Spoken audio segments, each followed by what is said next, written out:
गुलाब के फूल है, गुलाब के फूल स्वास्थ्य का गए नहीं बढ़ सकता। बाबा साहब अम्बेडकर जी ने महिलाओं के उद्धार के लिए काम किया। यदि बाबा साहब अम्बेडकर जी इस देश में ना होते, पैदा ना हुए होते, तो इस देश की महिलाएं आज भी घूंघट।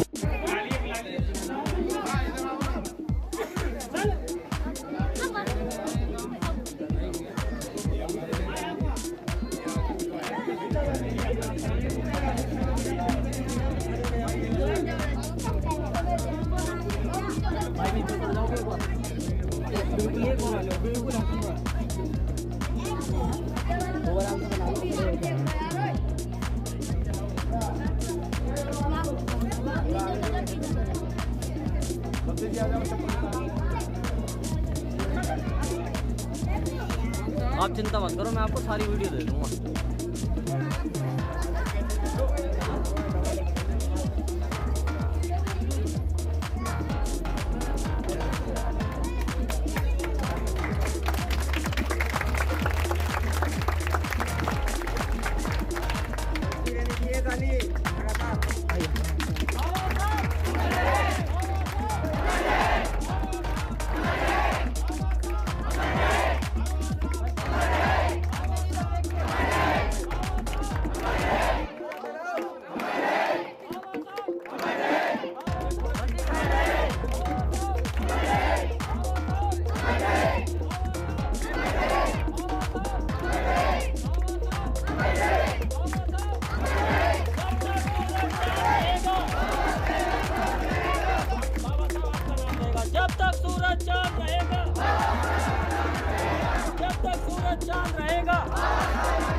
पूर्व में ब्लॉक प्रमुख अमित रहे हैं और बैक्सी के राष्ट्रीय अध्यक्ष हैं।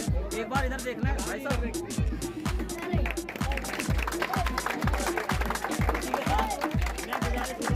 जो दिल्ली से चल के आए हैं IR सिंह जी, जो सुप्रीम कोर्ट के एडवोकेट हैं, वो भी आए और उत्तर ज्ञान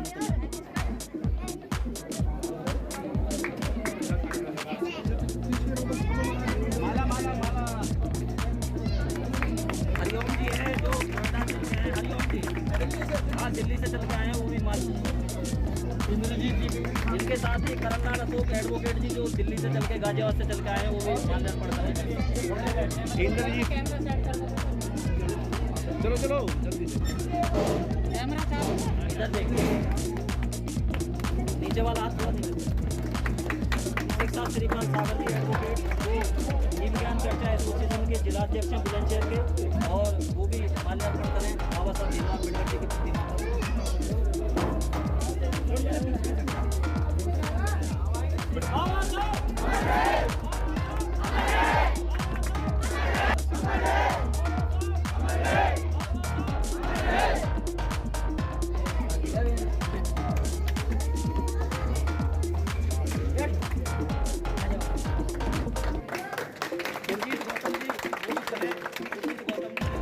समता सैनिक दल के वो भी आए और नहीं ना दे दो, प्रदीप जी को दे दो।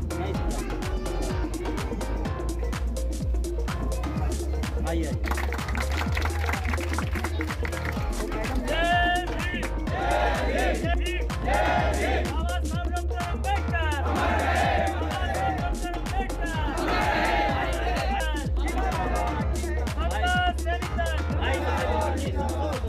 जो एक बहुजन गायक है, राष्ट्रीय बहुजन गायक और समाज सेवी हैं, वो दिल्ली से चल के हमारे बीच में आए हैं, रहने वाले बुलंदशहर के हैं।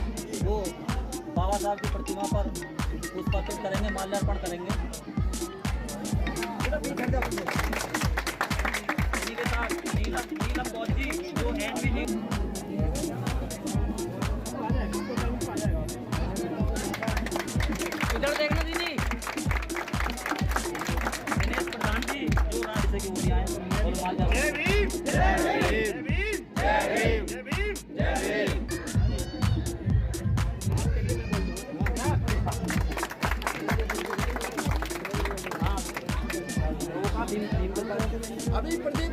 संबोधन करेंगे।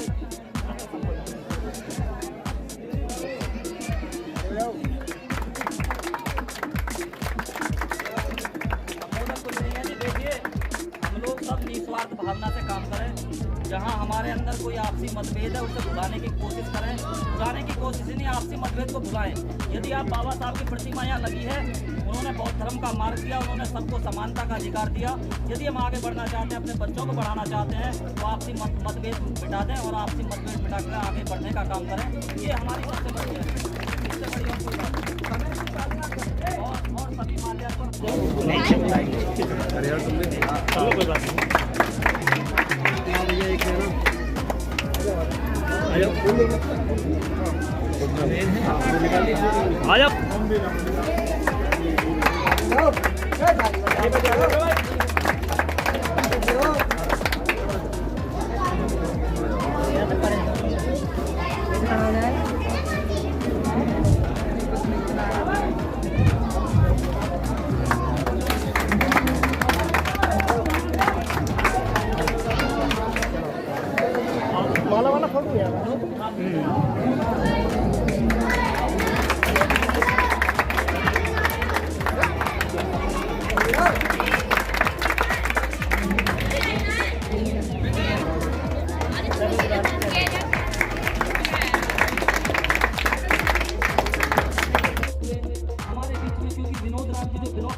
अच्छा ठीक है, मैं गुजारिश करूंगा विनोद राव जी वो अपनी बात रखें, क्योंकि उनकी मीटिंग जिला प्रशासन के साथ।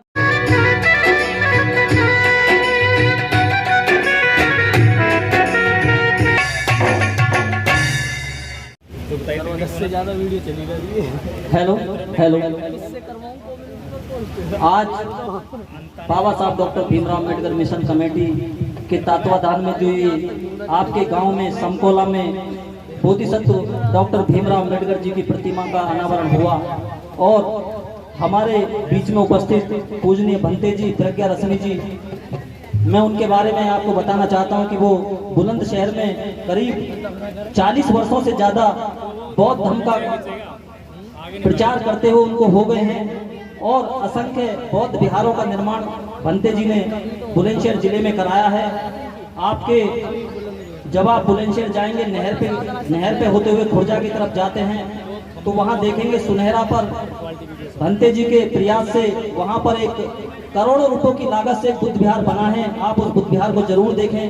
ऐतिहासिक बुद्ध विहार है, ऐसा बुद्ध विहार है जो पश्चिमी उत्तर प्रदेश में नहीं है। ऐसा बुद्ध विहार बनवाने का काम सबको साथ लेकर के चल के बनवाने का काम भंते जी ने किया है। एक बार जोरदार सभी सम्मान में तालियां बजा दें। उसके साथ में भंते जी जो प्रेजेंट में रहते हैं, वर्तमान में रहते हैं, अंतर्राष्ट्रीय बौद्ध विहार नरौरा में भंते जी रहते हैं। वहाँ पर भंते जी रहते हैं, वहाँ से चल के आपके बीच में आए हैं। और भी कई बौद्ध विहारों का निर्माण उन्होंने संभल में, मुरादाबाद में, कई जिलों में उन्होंने कराया है। तो ऐसे भंते जी आपके बीच में आए हैं। उनके कमलों से, उनके हाथों से आपके गांव में आज प्रतिमा का अनावरण हुआ। और मैं ज्यादा समय ना लेते हुए भंते जी को माइक दे रहा हूँ। भंते जी करा करके पनिया प्रजोत बिहत मोहत मंग लोकं गुरं बंदे सुगतन गति भुक्तन। जिनका हृदय करुणा से शीतल है, जिनका प्रज्ञान मोह रूपी अंधकार से जंजालबान, ऐसी महामानव तथागत बुद्ध को नमन करता हूं। और परम पूज्य बाबा साहब डॉक्टर अम्बेडकर जिनकी मेहनत से, उनके त्याग और बलिदान से आज देश के अंदर जो धार्मिक और सामाजिक आंदोलन चल रहे हैं, ऐसे महामानव के प्रति भी मैं नतमस्तक होकर के अनुरोध करता हूं कि उनके बताए मार्ग पर चले। और उनका बताया मार्ग है कि हम विशुद्ध रूप से धम्म का आचरण करें, मूर्ति लगा देना बड़ी बात नहीं है। बड़ी बात है कि हम डॉक्टर अंबेडकर की विचारधारा को अपने जीवन में आत्मसात करें।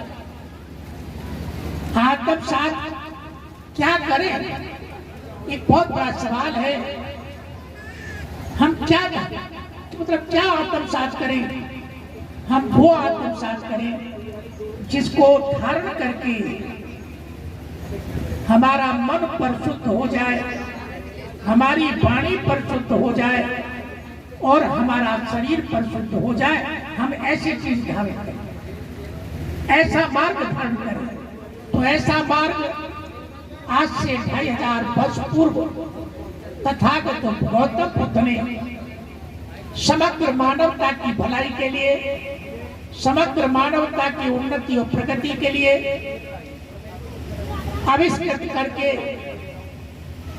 हम सब लोगों को बताया कि जब तक हम इस मार्ग पर नहीं चलेंगे तब तक हमारा भला होने वाला नहीं। तो वो मार्ग है जो आप सभी लोग श्रद्धा के साथ उसे धारण करेंगे, जिसे 3 शरण और पंचशील के नाम से जाना जाता है। क्योंकि 3 शरण और पंचशील कोई कर्मकांड नहीं है, कोई पूजा पाठ नहीं है। वो एक जीवन विशुद्ध रूप से कुशल मतलब जीवन जीने का एक रास्ता है। जो उस रास्ते पर चलता है तो निसंदेह वह मन, वचन और कर्म से परिशुद्ध होता ही है, यह अनिवार्य है।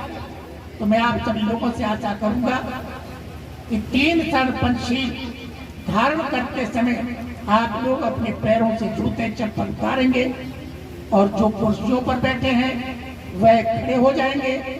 जो मंच पर बैठे हैं वह तथागत बुद्ध के चित्र की तरफ हाथ जोड़कर बैठेंगे और धारण करेंगे। तो मैं आप सभी लोगों से आशा करता हूँ कि आज हम 3 शरण पंचशील धारण करते समय हाथ जोड़कर ऐसे खड़े हो जाएं और जो मंच पर बैठे हैं वो भगवान बुद्ध बाबा साहब के चित्र की तरफ हाथ जोड़कर, और जैसा हम कहें आप लोग उसे दोहराएं।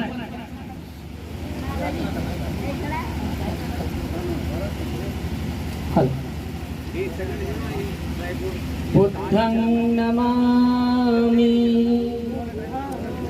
धम्मं नमामि, संघं नमामि। ओकास अहं भन्ते शरणेन सह पंचशीलं, धम्मं याचामि अनुग्रहं कृत्वा शीलं देथमे भन्ते। द्वितीयं ओकास अहं भन्ते शरणेन सह पंचशीलं, धम्मं याचामि अनुग्रहं कृत्वा शीलं देथमे भन्ते। तृतीयं ओकास अहं भन्ते शरणेन सह पंचशीलं, धम्मं याचामि अनुग्रहं कृत्वा शीलं देथमे भन्ते। यमहं पदामि तन्मदेथ अहं भन्ते। नमो तस्स भगवतो अरहतो सम्मा सम्बुद्धस्स। नमो तस्स भगवतो अरहतो सम्मा सम्बुद्धस्स। नमो तस्स भगवतो अरहतो सम्मा सम्बुद्धस्स। नमो तस्स भगवतो अरहतो सम्मा सम्बुद्धस्स। बुद्धं शरणं गच्छामि, बुद्धं शरणं गच्छामि, धम्मं शरणं गच्छामि, धम्मं शरणं गच्छामि, संघं शरणं गच्छामि, संघं शरणं गच्छामि। द्वितीयंपि बुद्धं शरणं गच्छामि, द्वितीयंपि बुद्धं शरणं गच्छामि, द्वितीयंपि धम्मं शरणं गच्छामि, द्वितीयंपि बुद्धं शरणं गच्छामि, द्वितीयंपि द्वितीयंपि संघं शरणं गच्छामि तृतीयंपि बुद्धं शरणं गच्छामि तृतीयंपि बुद्धं शरणं गच्छामि तृतीयंपि धम्मं शरणं गच्छामि तृतीयंपि धम्मं शरणं गच्छामि तृतीयंपि संघं शरणं गच्छामि तृतीयंपि संघं शरणं गच्छन्ते पाणातिपाता भेदयामि पाणातिपाता वेरमणि सिक्खापदं समादयामि अतिन्नदाना भेरमणि सिक्खापदं समादयामि अतिन्नदाना वेरमणि सिक्खापदं समादयामि कामेषु मिच्छाचारा भेरमणि सिक्खापदं समादयामि कामेषु मिच्छाचारा वेरमणि सिक्खापदं समादयामि मुसावादा भेरमणि सिक्खापदं समादयामि मुसावादा वेरमणि सिक्खापदं समादयामि चपमादखाना भेरमणि सिक्खापदं समादयामि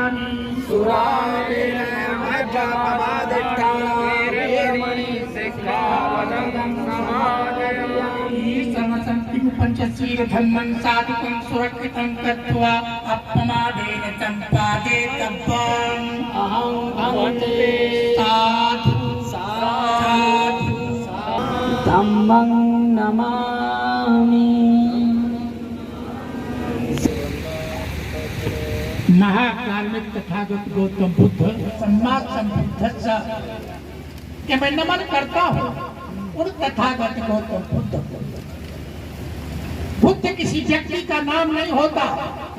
बुद्ध कहते हैं श्रेष्ठ ज्ञान, ऐसा ज्ञान जो बहुजन हिताय हो, बहुजन सुखाय हो, सर्वदेशी हो, सर्वकालिक हो, जो आदि में भी कल्याणकारी हो, मध्य में भी कल्याणकारी हो और अंत में भी कल्याणकारी हो, ऐसे उत्तम ज्ञान को बोधि कहते हैं।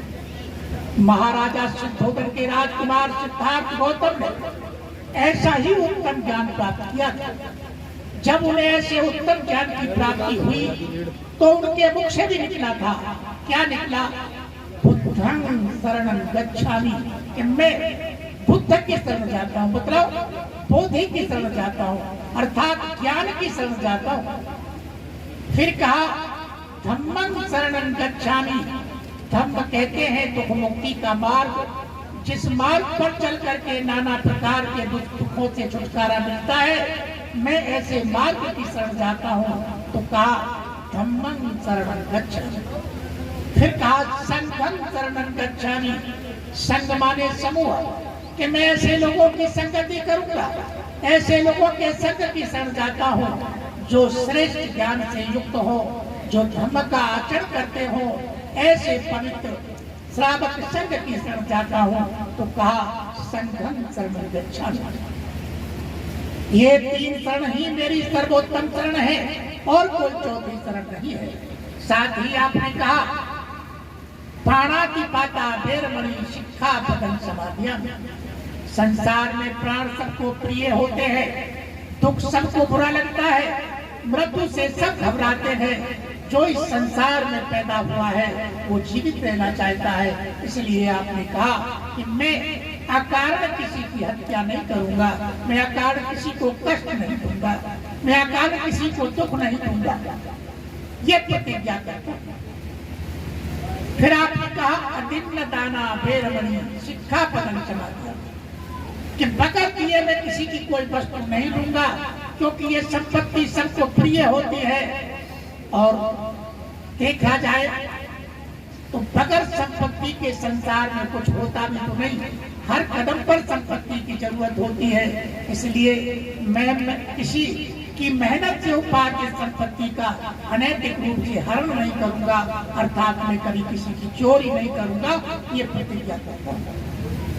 फिर आपने कहा कामेषु मिथ्याचारा वेरमणि, कि मैं कभी मिथ्या कामाचारों में रत नहीं रहूंगा, क्योंकि जो लोग मिथ्या कामाचारों में रत रहते हैं तो उन्हें मानसिक परेशानी भी रहती है, समाज में उनका अस्तित्व समाप्त हो जाता है और उन्हें ऐसे लाइलाज रोग भी हो जाते हैं कि जिनका इलाज भी संभव नहीं है।